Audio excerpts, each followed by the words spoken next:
So we'll be continuing with the buffering in DSP processes. Buffering in DSP processes is very important to understand the methodology in which writing into a memory is being done. After a particular value is being calculated, there should be a procedure in which data has to be written into the memory. So this is achieved by means of buffering. That is data being stored in output buffers. So this buffering operation is usually done by means of linear buffering and circular buffering. However, linear buffering is a conventional method of buffering in DSP processes. Let us see how linear buffering is being done. So in order to calculate the output of output y of n, for example, in a filter which contains 9 tap FIR filter which requires x of n up to x of n minus 8, that are 9 samples, we need to know all the 9 samples that are required to implement a particular FIR filter. All the values of this particular samples are stored in an array.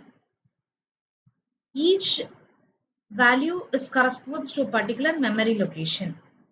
And in linear buffering, the pointer is always set to the top of the or beginning of the sample array. So as in this case, currently at the top of the array, we have the oldest sample, which is nothing but x of n minus 8. And all the particular samples are present over here.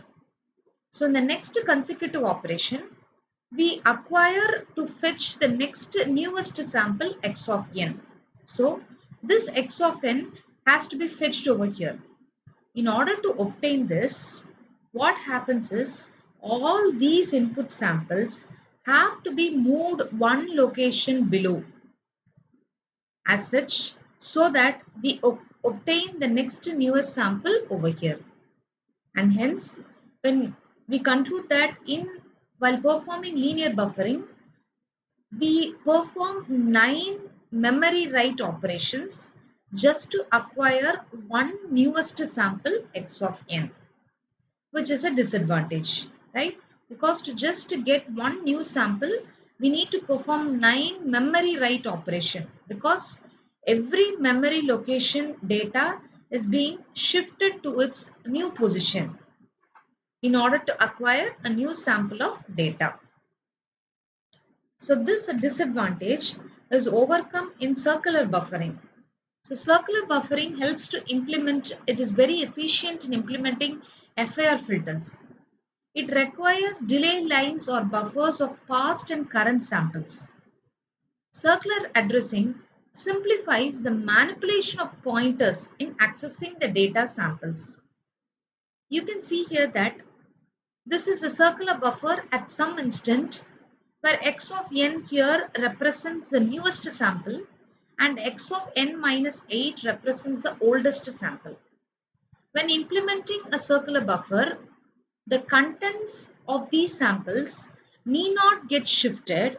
Instead, only the place where we have to acquire the newest sample, the data is being written. For example, x of n at memory location 4 is where we need to obtain a newest sample. So this pointer points to the newest sample, and that point alone, a new value of data is being written. Taking it another example, x of n minus 3 at memory location 5 is where we need to obtain the newest sample.